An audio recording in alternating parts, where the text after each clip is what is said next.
Exterior point, किसी भी point को आप एक्सटीरियर कब बोलोगे, उसके लिए आपने ये फॉर्मूला लर्न करना है, exterior of A equal interior X over A, means interior X over A. कोई भी पॉइंट एक्सटीरियर तब होगा जब आप उसे interior of X over A की फॉर्म में लिख सको।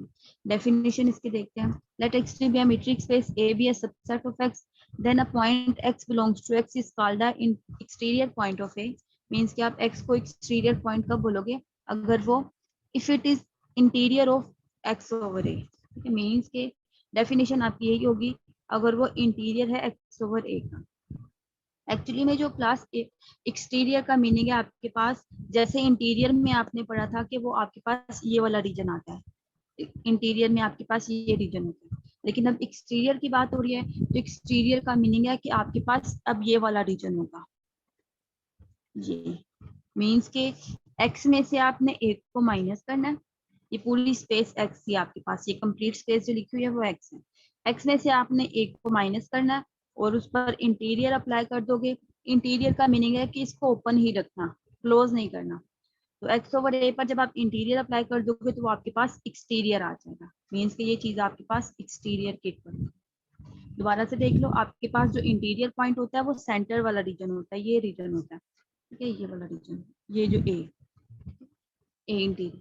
लेकिन एक्सटीरियर में आपके पास ये बाहर वाला रीजन आ जाएगा, और ये बाहर वाला रीजन आपके पास ये इक्वल है एक्स ओवर ए के, मीन्स के एक्स में से एक को माइनस कर देना। एक्स तो एक कंप्लीट स्पेस है, तो अब इस एक्स ओवर ए पर जब आप इंटीरियर को भी अप्लाई कर दोगे इसके ऊपर तो आपके पास एक्सटीरियर की डेफिनेशन बनेगी। तो यहाँ पर भी यही लिखी हुई है, आप ये डेफिनेशन लिखने के बाद डायरेक्टली ये वर्डिंग लिख दो कि एक्सटीरियर ए इक्वल इंटीरियर एक्स ओवर ए, या आप एक्सटीरियर ए को इस तरह से भी डिनोट करते हो, ये B X are contain in X over A, इसका मीनिंग भी वही है कि एक्स ओवर ए ओपन है, ठीक है, या आप इस तरह से लिख लो इंटीरियर एक्स ओवर ए, दोनों का मीनिंग सेम है, ये भी यही शो कर रही है कि एक्स ओवर ए ओपन है, और ये जो सेकंड पर लिखा है ये भी यही शो कर रहा है कि एक्स ओवर ए ओपन है। तो दोनों तरह से आप इसको शो कर सकते हो, आप जैसे भी लिखना चाहो, दोनों का मीनिंग सेम है, आप ये लिखो या ये लिख लो या आप ये यूज कर लो, सेम ही मीनिंग है इन सबके। नेक्स्ट अब यहाँ पर है कि एक्सटीरियर ए आपके पास इंटीरियर एक्स ओवर ए के इक्वल होता है, अगर आप ए को ऊपर ले आओ तो वो ए डैश बन जाता है, मीन्स के exterior A in general A dash whole interior की इक्वल बी होता है। सेकेंडली आप यहाँ पर अगर ए की जगह पर ए डैश को रिप्लेस करते हो तो यहाँ पर ए डैश आ जाएगा, ओवर में भी ए डैश आ जाएगा, और इसी तरह से ए डैश को जब आप ऊपर ले आओगे तो वो सिंपल ए बनेगा, मीन्स के नेक्स्ट स्टेप में ये सिंपल ए इंटीरियर आ जाएगा। इंटीरियर का आपको पता है कि आप इंटीरियर INT लिखते हो या आप उसके ऊपर इस तरह से यूज कर लो, दोनों इंटीरियर के ही सिंबल हैं। तो ये आपने एज MCQ इनको लर्न करना है। नेक्स्ट ये भी जो नोट लिखा हुआ है वो भी एज MCQ ही है, मीन्स की एक्सटीरियर ए हमेशा किसमें कंटेन करता है, एक्स ओवर ए में। नेक्स्ट ये भी हमने पढ़ा हुआ है कि ए इंटीरियर हमेशा ए में कंटेन करता है। इट्स मीन कि जब हम इन दोनों का इंटरसेक्शन लेंगे तो अब देखो जब इंटरसेक्शन लेंगे तो फाई आएगा, बिकॉज ये एक्स ओवर ए में कंटेन कर रहा है और ये ए में कंटेन करता है, दोनों ऑपोजिट रीजन में है, तो इनका इंटरसेक्शन फिर फाई होगा।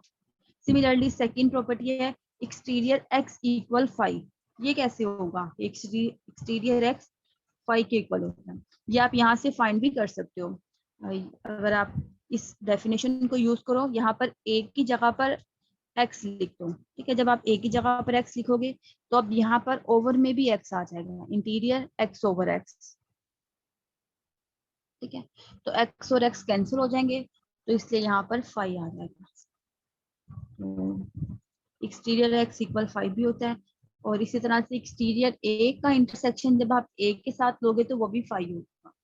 उसकी रीजन सिंपल है, एक्सटीरियर ए आपके पास एक्स ओवर ए होता है, ठीक है, और ये सिंपल ए है, इसलिए इन दोनों का इंटरसेक्शन भी 5 होगा। नेक्स्ट ये डेफिनेशन थी। नेक्स्ट अब है थ्योरम, आपने इसमें ये तीनों प्रॉपर्टीज प्रूव करनी है, और ये तीनों एज MCQ भी आते हैं ये तीनों प्रॉपर्टीज। तो इस थ्योरम को देखते हैं, फर्स्टली आपने प्रूफ करना है इंटीरियर ए इक्वल एक्सटीरियर एक्स ओवर ए। ये प्रूफ तीनों बहुत इजी प्रूफ है, सिंपल से हैं। और इसका इनका जो प्रूफ है वो पेज 78 पर है। तो 78 पेज पर सबसे पहले इनको देख लेते हैं। 78 ठीक है ये। तो सबसे पहले आपने प्रूफ करना है इंटीरियर ए इक्वल एक्सटीरियर एक्स माइनस ए। ये आपने प्रूफ करना है। तो इसके लिए आप यहाँ पर सबसे पहले आपने ये लेट कर लिया exterior B equal interior X minus B. ये आप लिख सकते हो। अब आपने एक्सटीरियर की डेफिनेशन जब भी यूज करनी है, अगर आप एक्सटीरियर बी लिख रहे हो तो उसका मीनिंग है इंटीरियर एक्स ओवर बी। तो आप अगर बी के लिए लिख रहे हो तो आप एक्स ओवर बी, ये ओवर नहीं होती एक्चुअल में, ये आपके पास माइनस का ही सिंबल होता है, इसको ओवर नहीं बोलते, एक्स माइनस बी ही बोलोगे। ये जो सिंबल है ये माइनस का सिंबल है, ये ओवर का नहीं है। तो इंटीरियर एक्स माइनस बी। अब नेक्स्ट स्टेप में आपको यहाँ पर एक्सटीरियर के अंदर बी नहीं चाहिए था, यहाँ पर आपको एक्सटीरियर के साथ क्या चाहिए था, एक्स माइनस ए। ये एक्स माइनस ए लिखा है, तो आपको एक्सटीरियर के साथ एक्स माइनस ए चाहिए, इसलिए आप इसको रिप्लेस कर दोगे या पुट कर दोगे बी की जगह पर x minus A. Next step में आपने जहां भी बी था वहां एक्स माइनस ए पुट कर दिया और आपके पास ये प्रूव हो जाएगा। इसी तरह से सेकेंड प्रूव है। सेकेंड में आपने प्रूव करना है कि जब आप एक्सटीरियर को ए इंटरसेक्शन बी पर अप्लाई करते हो, ए यूनियन बी पर, तो उसका रिजल्ट ये आता है कि वो इंटरसेक्शन में कन्वर्ट हो जाते हैं। Exterior A intersection exterior B.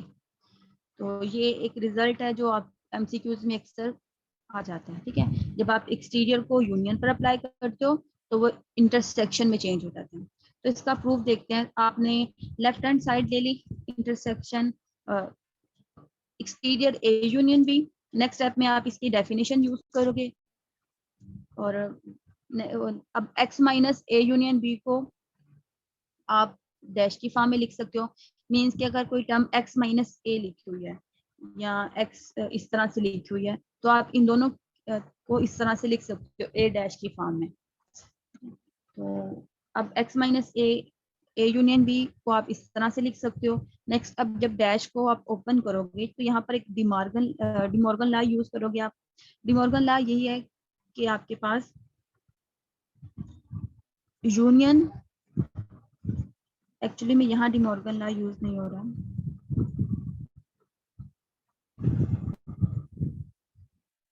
यहाँ इतना जस्ट अभी डेफिनेशन अप्लाई की। अब नेक्स्ट स्टेप में ए यूनियन बी डैश, इस पर डिमॉर्गन लॉ इस तरह से अप्लाई होगा कि आप जब इसे ओपन करोगे तो वो इसमें कन्वर्ट हो जाएगा। डिमॉर्गन लॉ में भी यूनियन इंटरसेक्शन में और इंटरसेक्शन यूनियन में चेंज हो जाता है। और एक्चुअली में ये जो डैश है यहाँ पर कंप्लीमेंट कह सकते हो आप इस डैश को। तो डिमॉर्गन लॉ अप्लाई कर दिया। नेक्स्ट स्टेप में अब इंटीरियर कंबाइन के साथ है इसलिए आपने होल इंटीरियर लिख लिया। नेक्स्ट स्टेप में आप इंटीरियर को भी सब बी के साथ सेपरेट सेपरेट लिख लोगे और नेक्स्ट ए डैश को अगेन एक्स माइनस ए और बी डैश को भी एक्स माइनस बी लिख लिया और ये एक्सटीरियर ए और ये एक्सटीरियर बी आ गया। थर्ड टू भी सिमिलर है। थर्ड में भी आपने लेफ्ट हैंड साइड लेट कर ली। नेक्स्ट आपने डेफिनेशन अप्लाई किया। यहाँ डेफिनेशन अप्लाई करने के बाद इस स्टेप में डिमॉर्गन लॉ अप्लाई होगा और नेक्स्ट आप ब्रैकेट ओपन कर लोगे और इस केस में आपके पास एक ये प्रूव होता है कि A union B whole complement, ठीक है, वो सबसेट होता है A interior union B interior का। ये आपने स्टार्टिंग में प्रॉपर्टीज पढ़ी थी जब इंटीरियर की। ठीक है, इंटीरियर के आपने दो प्रूफ पढ़े थे। एक प्रूफ आपने ये पढ़ा था कि जब आप इंटीरियर को इंटरसेक्शन पर अप्लाई करते हो, ठीक है, और इंटरसेक्शन पर, तो आपके पास A interior intersection B interior equal का साइन आता है। लेकिन इसी तरह से अगर आप इंटीरियर को यूनियन के लिए अप्लाई करते हो तो सेंटर में ये सुपरसेट का साइन होता है।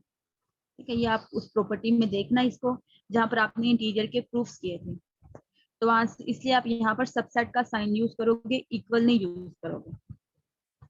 तो इसलिए सबसेट का साइन आ गया। और ये भी आपने याद रखना है कि इस केस में जब आप एक्सटीरियर को ए इंटरसेक्शन बी पर अप्लाई करते हो तो सेंटर में इक्वल नहीं आता, सुपरसेट का साइन आता है, exterior A union exterior B. तो ये प्रूफ भी आपने लर्न करना। ठीक है, तो अब नेक्स्ट थ्योरम करते हैं इसका। अगेन आप 68 पेज पर ही आ जाओ। 68 नेक्स्ट 69, इस थ्योरम में आपने प्रूफ करना है एक्सटीरियर ए इक्वल ए बार होल ए बार डैश, ठीक है, ये आपने प्रूफ करना है। तो सबसे पहले एक्सटीरियर ए का, तो आपको पता है एक्सटीरियर ए का मीनिंग होता है इंटीरियर एक्स ओवर ए या एक्स माइनस ए, इसको आप माइनस बोलोगे, ओवर नहीं बोलेंगे। एक्सटीरियर एक्स माइनस ए, या आप इसे कह सकते हो x minus A whole interior, इन दोनों में से कोई भी आप यूज कर सकते हो। तो अब आप यहाँ पर यही करोगे कि आपने एक्चुअली में जो यहाँ पर प्रूफ करना है वो यही करना है। आप अब एक्सटीरियर ए की जगह पर ये लिख लो x minus A whole interior और इक्वल ए बार डैश, मीन्स के अब आपने एक्चुअली में ये इस थ्योरम को इस तरह से लिख सकते हो। तो दोनों तरह से अगर पेपर में अगर ये आ रहा है तो भी आपका यही प्रूफ होगा, अगर इस तरह से स्टेटमेंट लिखी हुई है तो उसका मीनिंग मतलब दोनों का सेम मीनिंग है। तो एक्चुअली में आपने इस थ्योरम में ये प्रूफ करना है x minus A whole interior equal A bar dash, तो ये प्रूफ करना है। स्टार्ट करते हैं। सबसे पहले आप ये लेट कर लो ए कंटेन इन ए क्लोजर, ये आपने स्टार्टिंग में ही पढ़ा था जब ए क्लोजर की डेफिनेशन पढ़ी थी, ए यूनियन ए ड्राइव। तो यहाँ से आपने एक रिजल्ट ड्राइव किया था कि ए भी ए बार में कंटेन करा है और यहाँ से ए ड्राइव भी ए बार में कंटेन करती है, क्योंकि ये सबसे बड़ा सेट है ना ए बार, इन दोनों का सम करने से ए बार आ रहा है। तो ये दोनों छोटे हैं, इन दोनों का सम करने से ही ए बार आता है। तो इसलिए हम कह सकते हैं जो ए है वो भी ए बार में कंटेन करता है और ए ड्राइव भी ए बार में कंटेन करता है। तो यहाँ से आप ये रिजल्ट लिख सकते हो ए कंटेन इन ए बार। और नेक्स्ट जब आप इन पर डैश अप्लाई कर दोगे, डैश अप्लाई क्यों करनी है इन पर, क्योंकि डैश या इसको आप कम्प्लीमेंट कर लो, क्योंकि ये आपके पास प्रूफ में ये ए बार डैश है, इसलिए आपने दोनों साइड पर अप्लाई कर दी। और जब आप डैश का मीनिंग है कम्प्लीमेंट यहाँ पर, तो जब आप यहाँ पर कम्प्लीमेंट अप्लाई करोगे तो आपका जो ये सबसेट है ये सुपर सेट में चेंज हो जाएगा। और नेक्स्ट आपने इसको अरेंज करके लिख लिया। यहाँ से आपको ये पता है कि ए बार हमेशा क्लोज होती है, ठीक है, ए बार क्लोज सेट होती है ना, क्लोजर हमेशा क्लोज होता है। और ए बार अगर क्लोज है तो इट्स मीन उसका जो कंप्लीमेंट आपने लिया है ए बार का कंप्लीमेंट वो फिर ओपन होगा, क्योंकि कंप्लीमेंट हमेशा ओपन होता है। तो यहाँ से ए बार डैश ओपन होगी। और नेक्स्ट आप अगर ए बार डैश ओपन है तो यहाँ से फिर आप ये कह सकते हो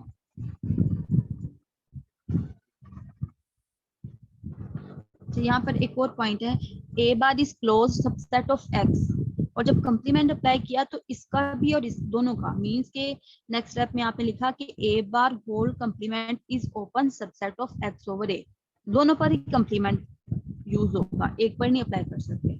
तो A bar is an open subset of X over A, और आपको ये बात भी पता है कि ए इंटीरियर हमेशा लार्जेस्ट ओपन सेट होते हैं, मींस कि अगर एक्स माइनस ए की बात कर रहे हैं तो X minus A whole interior largest set होगा एक्स माइनस ए का, ठीक है।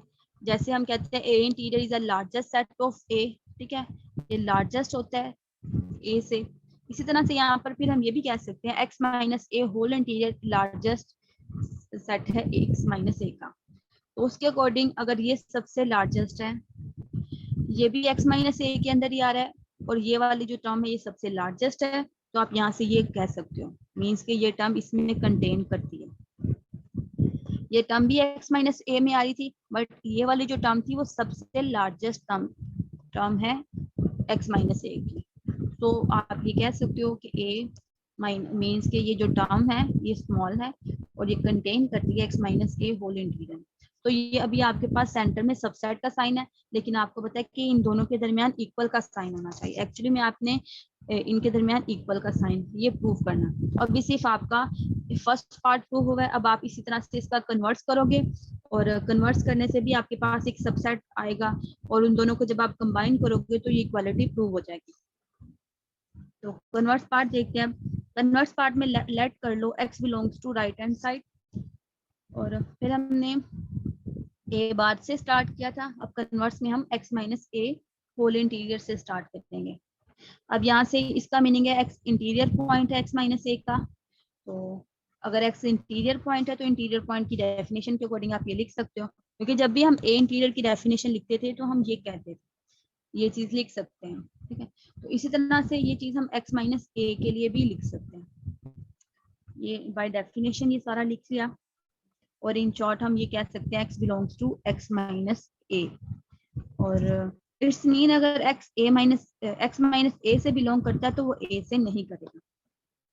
तो यहाँ से हमारे पास ये रिजल्ट आया कि x a से बिलोंग नहीं करता। अब अगेन यहीं से स्टार्ट करते हैं, इसी टर्म को लिया और इसका आपने देखा कि अगर a के साथ इंटरसेक्शन लेगी तो फाई आएगा। उसकी रीजन क्या है?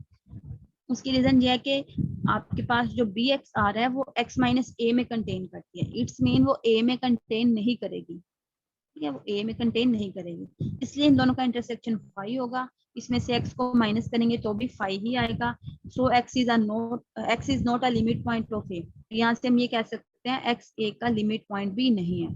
x a का लिमिट पॉइंट भी नहीं है, x a से भी बिलोंग नहीं करता, तो इट्स मीन x इन दोनों के यूनियन से भी बिलोंग नहीं करेगा। इट्स मीन x इक्वलाइजर से बिलोंग नहीं करेगा।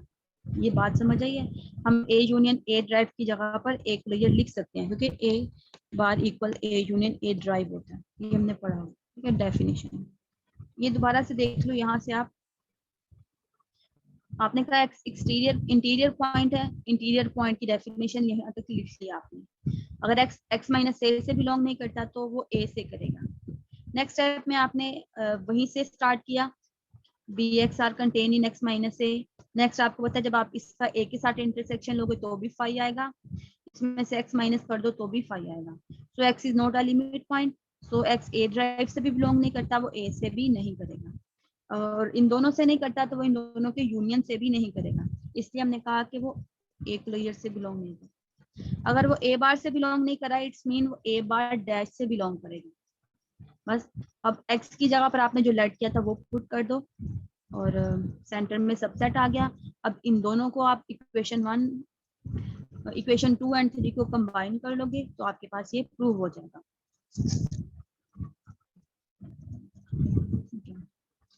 नेक्स्ट पेज, नेक्स्ट टॉपिक है फ्रंटियर बाउंड्री पॉइंट।